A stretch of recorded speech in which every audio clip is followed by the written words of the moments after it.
Welcome to the Commerce Coach classes. So today we are going to continue the very first chapter of accountancy, class 11, that is Introduction to Accounting. The first part of this chapter have already been discussed in the previous lecture. Let's continue with the next topic, that is basic accounting terminology. So the first term that we need to discuss is asset. Asset क्या होता है? हर enterprise के पास कुछ resources होती हैं जो कि valuable और इकोनॉमिक होती है। वैल्यूएबल और इकोनॉमिक से मतलब ये है कि उनकी कोई मॉनेटरी वैल्यू होती है, मतलब मनी टर्म्स में जिनको हम मेजर कर सकते हैं वो मॉनेटरी वैल्यू होती है। तो ये रिसोर्सेज के बिहाफ पे बिजनेस ऑर्गेनाइजेशन ये इंश्योर कर पाते हैं कि इनके जो भी ऑपरेशंस हैं, डे टू डे एक्टिविटीज़ हैं, वो स्मूथली कंडक्ट हो रही हैं। एसेट्स को हम फर्दर क्लासीफाई कर सकते हैं करंट एसेट्स और नॉन करंट एसेट्स में। करंट एसेट्स जो शॉर्ट पीरियड के लिए होल्ड किए जाते हैं और जिनको विद इन 1 ईयर हम कैश में कन्वर्ट कर सकते हैं, जैसे कि debtors, stock etcetera. Next is non current assets क्या होती हैं? वो एसेट्स जो लॉन्ग पीरियड के लिए होल्ड की जाती हैं, एक साल से ज़्यादा टाइम पीरियड के लिए जिन्हें हम होल्ड करते हैं उन्हें हम नॉन करंट एसेट बोलते हैं। Non current assets further classified into tangible assets and intangible assets.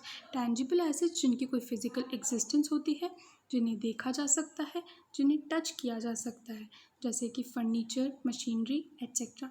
Intangible assets क्या होती हैं? जिनकी कोई फिजिकल एग्जिस्टेंस नहीं होती, जिनकी प्रेजेंस सिर्फ फील की जा सकती है। For example goodwill, patent, trademark etcetera. Goodwill क्या होता है?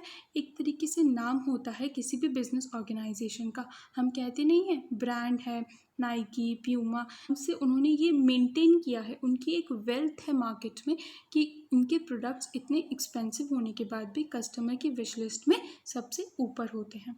नेक्स्ट इज लायबिलिटी क्या होती है? बिजनेस को चलाने के लिए फिनेंस चाहिए होता है और फिनेंस सारा हम खुद से नहीं इसमें इन्वेस्ट कर सकते, तो हमें कुछ एक्सटर्नल सोर्सेज से भी फिनेंस जनरेट करना पड़ता है।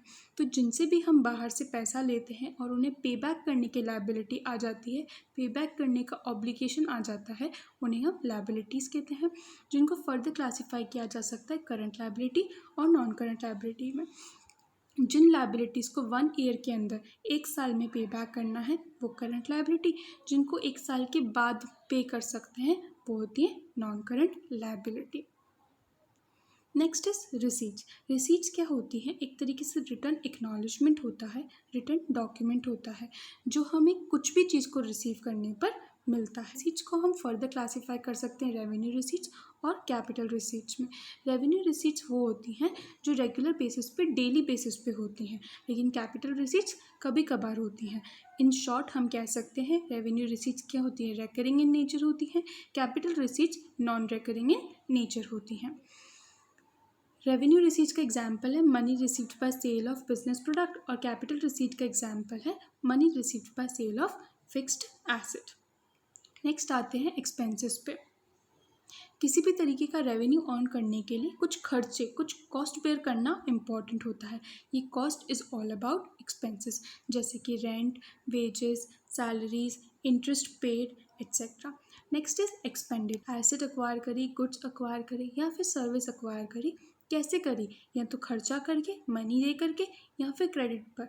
तो ये क्या हो गया? हमारे लिए एक्सपेंडिचर हो गया। हमें कुछ भी मिला और उसके बदले हमने या तो क्रेडिट पे वो परचेज़ किया या फिर कैश पे परचेज़ किया, तो ये हमारे लिए क्या हो गया? एक्सपेंडिचर होता है।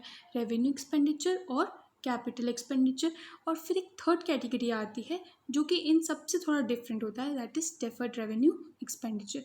रेवेन्यू एक्सपेंडिचर क्या होता है? जो गुड्स और सर्विसेज के परचेज करने पे होता है।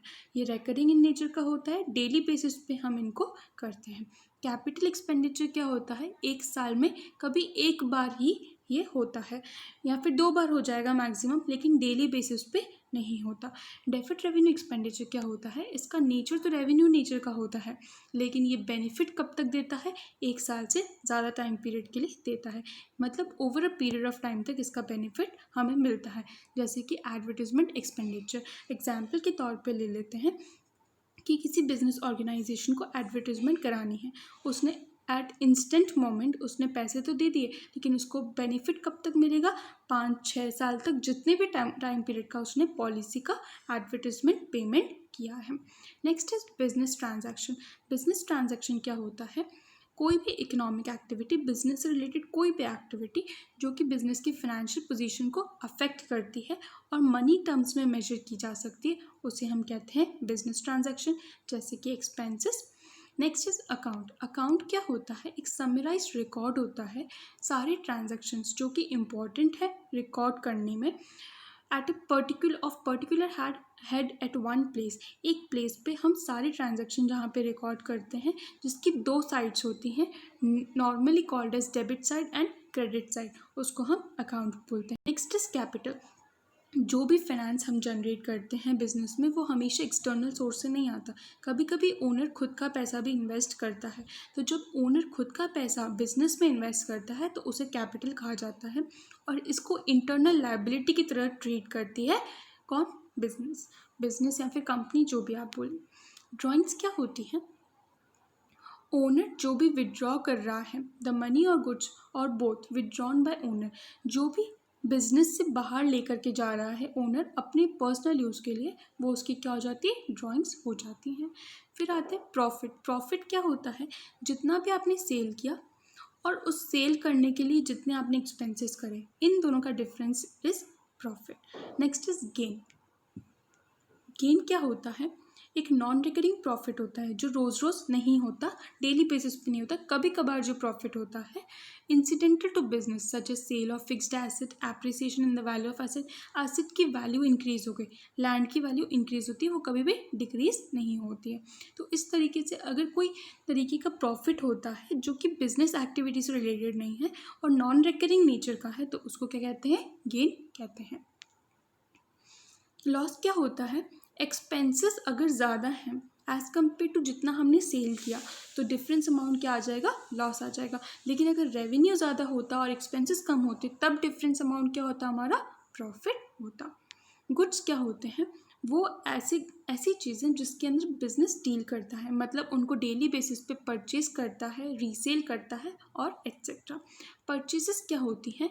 वो गुड्स जो हम खरीदते हैं ताकि हम उसको सेल कर सकें, उसे क्या कहते हैं? परचेजेस कहते हैं। अच्छा, कुछ परचेज किया और वो डिफेक्टिव आया, या हमारे पास वो सेल नहीं हो रहा, या वो ट्रेंड में नहीं रहा, तो उसको हम वापस से सप्लायर को रिटर्न कर देते हैं, तो उसे उस टर्म को क्या बोलते हैं? परचेज रिटर्न बोलते हैं। सेल्स क्या होती है? Total revenues from goods sold. जितना भी हमने गुड्स को बेच कर के कमाया, वो क्या हो जाता है? हमारा सेल्स हो जाता है। अच्छा, हमने सेल किया और सेल करने के बाद कस्टमर ने वो आकर के हमें रिटर्न कर दिया, ये कह के कि ये डिफेक्टिव है या ये उसके पास चल नहीं रहा, इसे कोई कस्टमर खरीद नहीं रहा, तो वो क्या हो जाएगा? सेल्स रिटर्न हो जाएगा। Next is debtor. डेटर्स क्या होता है? वो पर्सन्स जिनको हम कुछ सर्विसेज बेचते हैं। किस पे बेचते हैं? कैसे बेचते हैं? क्रेडिट पे बेचते हैं, मतलब कैश नहीं लेते अभी के लिए, तो वो पर्सन क्या हो जाता है? हमारा डेटर हो जाता है। अगर इसी डेटर को मैं एज एन एविडेंस बिल दे दूँ, तो उस केस में ये डेटर क्या बन जाएगा? मेरा बिल्स रिसीवेबल बन जाएगा। नेक्स्ट आते हैं क्रेडिटर्स। क्रेडिटर्स क्या होते हैं? वो लोग जिनसे हम गुड्स और सर्विसेज परचेज करते हैं क्रेडिट पर। अब मैंने परचेज किया है क्रेडिट पर, तो सामने वाली पार्टी क्या हो गई? मेरे लिए क्रेडिटर। अच्छा, उसने अगर मुझे बिल दे दिया तो वो मेरे लिए क्या बन जाएगा? बिल्स पेबल बन जाएगा। तो इन शॉर्ट अपन ऐसा कह सकते हैं कि अगर हमने क्रेडिट पे ट्रांजैक्शन किया है, तो सामने वाली पार्टी या तो डेटर हो सकती है या क्रेडिटर हो सकती है। लेकिन अगर बिल एक्सचेंज हुआ है, तो उस केस में डेटर क्या हो जाएगा? बिल्स रिसीवेबल हो जाएगा, और क्रेडिटर क्या हो जाएगा? बिल्स पेबल हो जाएगा। Next is discount. डिस्काउंट क्या होता है? एक तरीके से रीबेट होता है, एक छूट दी जाती है बायर को, ताकि वो क्या करे? ज़्यादा कुछ परचेज करे, हाथों हाथ पैसे दे के जाए, एट्सेट्रा। ठीक है। Next is trade. Discount can be classified into two parts, that is trade discount and cash discount. Trade discount जो सबको मिलता है, जो सबके लिए इक्वल रहता है, और ये एक अग्रीड परसेंटेज में मिलता है, जैसे 40%, 50%, 10% लेस करके देंगे मैम। इस तरीके से अगर कोई डिस्काउंट है तो वो ट्रेड डिस्काउंट है। इस डिस्काउंट को हम अकाउंटिंग बुक्स में रिकॉर्ड नहीं करते हैं, ये सिर्फ कैश मेमो से डिडक्ट कर दी जाती हैं, कैश मेमो या इनवॉइस में से। कैश मेमो, जब आप कैश ट्रांजैक्शन करते हैं तो आपको जो बिल मिलता है उसको हम अकाउंट्स में कैश मेमो बोलते हैं। अगर आप क्रेडिट पे ट्रांजैक्शन करते करते हैं और आपको बिल मिलता है तो उस बिल को इनवॉइस कहते हैं। Next is cash discount. Cash discount सबको नहीं मिलता, कुछ कुछ लोगों को मिलता है। ये अवॉइड करने के लिए कि वो क्रेडिट पे माल लेके जाए, डेटर्स को हम अधिकतर ये कैश डिस्काउंट देते हैं कि उनको इनकरेजमेंट हो कि वो हमको अभी के अभी ड्यूज क्लियर कर दें और कैश पे कर दें, और ये डिस्काउंट हम अकाउंटिंग बुक्स में रिकॉर्ड करते हैं। Next is income. इनकम क्या होती है? इनकम एक बहुत बड़ा टर्म है। इनकम प्रॉफिट को इंक्लूड कर दी, प्रॉफिट इनकम नहीं होता, ये इनकम का पार्ट होता है। इनकम एक तरीके से एंटरप्राइज की वेल्थ को इंक्रीज करती है over a period of time. Next is stock. Stock at A time हमारे पास पर्टिकुलर डेट को जितना भी कुछ बेचने के लिए रखा हुआ है वो हमारा क्या है? स्टॉक होता है। अच्छा, मंथ के बिगनिंग में हमारे पास कोई स्टॉक है तो वो क्या है? ओपनिंग स्टॉक, और मंथ के एंड में हमारे पास कोई स्टॉक है तो वो क्या हो जाता है? Closing stock. Next is cost. Cost क्या होता है? Cost refers to the expenditure incurred in acquiring, manufacturing and processing goods to make it sellable. कोई भी अगर हम प्रोडक्ट बना रहे हैं तो उसकी मैन्युफैक्चर करने में हमारे को जितना भी एक्सपेंसेस बेयर करना पड़ा वो क्या हो जाता है? कॉस्ट हो जाता है। Next is voucher. ये एक तरीके से एविडेंस होता है, सोर्स डॉक्यूमेंट होता है कि ट्रांजैक्शन हुआ है और ट्रांजैक्शन का एक तरीके से प्रूफ होता है। साथ ही साथ हम इसका एग्जाम्पल्स पढ़ लेते हैं। If we buy goods, goods को अगर परचेज करते हैं कैश में तो क्या मिलता है? Cash memo. अगर क्रेडिट पे परचेज करते हैं तो इनवॉइस मिलता है, और अगर हम पेमेंट करते हैं तो रिसीट मिलती है। Next is double entry system of book keeping. कभी भी हम ट्रांजैक्शन करते हैं तो वो डबल साइडेड ट्रांजैक्शन होता है। डबल साइडेड ट्रांजैक्शन का मतलब क्या है? एक हाथ से परचेज करते हैं तो एक हाथ से पेमेंट करते हैं। सेम वे अगर सेल करते हैं तो एक हाथ से गुड देते हैं और एक हाथ से हमारी एसेट इंक्रीज हो जाती है। अब वो एसेट या तो कैश फॉर्म में हो सकती है या डेटर फॉर्म में हो सकती है। तो कोई भी ट्रांजैक्शन डबल साइड होता है। डबल साइड से मतलब है कि वहाँ पे हमारा डेबिट भी अफेक्ट होगा और वहाँ पे हमारा क्रेडिट भी अफेक्ट होगा। जितना आएगा उतना ही जाएगा। फॉर एन इंस्टेंस हम बोल सकते हैं कि अगर 500 का गुड्स हमने परचेज किया है तो 500 का पेमेंट भी हमको करना पड़ेगा।